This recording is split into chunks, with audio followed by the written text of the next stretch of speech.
So Tony Sims, it's almost there. Massive night for you and for the gym, but the place is absolutely booming, isn't it? It's a testament to that.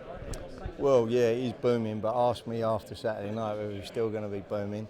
I mean, my fighters are in difficult fights. John Ryder's got a difficult night for the British title against Nick Blackwell. You know, that's a 50-50 fight, everyone knows that. So I'm hoping he's going to come through that, he's in great shape. Mitchell Linares is another 50 fight. You know, it's another great fight, and I'm hoping Mitchell's going to come through that. And then Joshua against Johnson, I think Joshua is the overwhelming favourite. I think we all really know that Joshua's going to win that fight, but what is on everybody's lips is whether he can stop Kevin Johnson, become the first to stop him. You know, because if he does, that'll send waves through the boxing world, because Klitschko, Fury or Chisora ain't managed to do that. So if Joshua does that, you know, that will send a big wave through professional boxing, especially at heavyweight. Let me ask you about the John Ryder fight. Obviously, as Eddie pointed out yesterday, he's very highly ranked across the board now, John. He's lost against Billy Joe, obviously, for a British title in the past. Nick Blackwell, he's some opponent as well, underrated in Britain. There's a lot on the line for John. There's loads on the line, you know. As Eddie was saying yesterday, he's ranked number 3 with the WBO. Lemoo's number 2, we know, is fighting for the IBF title, so he's going to go out of ratings. So all that's going to be in front of him is Billy Joe. If Billy Joe decides to fight Eubank for the WBA, he'll be gone as well, and all of a sudden John finds himself in number 1 position. So there's a lot on the line for John to lose in this fight, you know, more so than Blackwell, because Blackwell, you know, he probably wants to take John's ranking.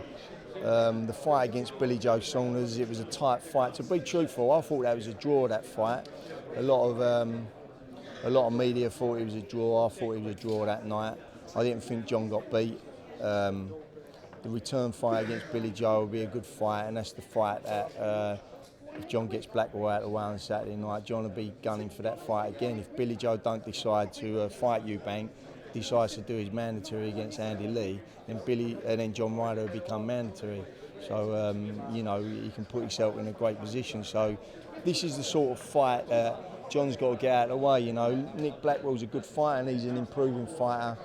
You know, he showed that against Kamitsky. He had the draw against Kamitsky, and people were saying he would have won the fight if that fight would have gone on. He was unlucky against Max Berzak, who was a European champion. He had a bad decision against him, put Berzak down. So, you know, he's a proper good fighter, and this is a really, really good 50-50 fight. But I think John's got just a little bit more class than Nick Blackwell, and I think he carries obviously the heavy artillery as well. He can take you out of either hand with one punch. Well, I don't think Blackwell's got that sort of dynamite in his fist. But you know, that's the edge that I'll give John Ryder, and I think John Ryder hopefully will come through. Let me ask you about Mitchell as well. Obviously, been a very long road for him, and for the pair of you, you know, it's a relationship. How nice is it that he seems to be peaking at the right time? He says he's got his head right, his family right, everything outside the ring. But I mean, Jorge Linares, he's some opponent.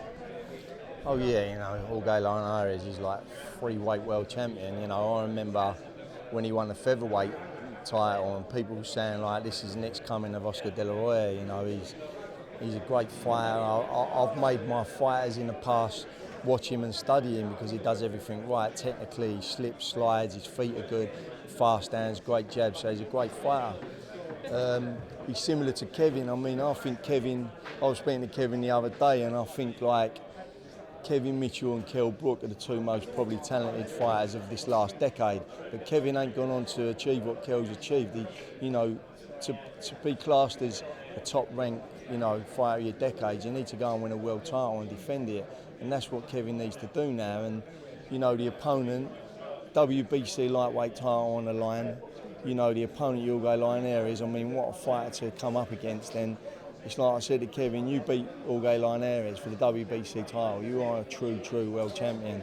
And that is the way to do it. That is the way to go and win a world title. You know, he's at home, he's got home advantage. He's got 2 years worth of training inside him now. You know, he ain't gone off the rails. You know, he's kept training, kept fighting regularly. His performances have got better as he goes along, you know, and this is his opportunity now, you know. It's a 50-50 fight. It'll be like a chess match, I think, on the night. You know, there'll be two clever, very clever thinking fighters who can both punch in there, you know, and it'll be a really interesting fight. I wished I was a fan sitting down and watching the fight, really. But, you know, we just got to wait and see what happens on the night. It can go either way, really. He's also vying to become the first ever Englishman to win a lightweight title, world lightweight title, which is something in itself. It was unbelievable, really. Because Jim Watt and Ken Buchanan, both Scottish, yeah. There's a Welshman, I'm trying to think who it was. No Englishman, though. No, and not only that, like Eddie Hearn texted me last night and he texted me some past WBC lightweight names like Chavez, Mayweather, you know, them sort of fighters that you're going to follow in, Arguello, you're going to follow in them footsteps of holding the same belt that they've held, you know, and you know, we know all the other belts are great belts to win, but I still think everyone deep down sees the WBC as the most prestigious belt. And, you know, as I say, like, Jorge Linares, you know, great fighter, and it's going to be a fantastic fight. I mean, how lucky are we to have that fight on our shores as well? Them two great fighters to fight against each other on our shores. You know, as I say, I wished I was a fan sitting there watching it, but obviously I'm involved in it. Just the final one. Obviously, AJ, like you say, the question is, can he stop him? But Kevin Johnson's talking a great game. And, you know, he's been good fun this week. Being around Anthony, knowing him how you do, have you noticed the difference in him because he's come up against someone who's been in his ear so much during the build-up? I think Kevin Johnson's obviously talking a good fight. He's had time to train, but does he truly believe that he can beat Josh? No, I don't think so.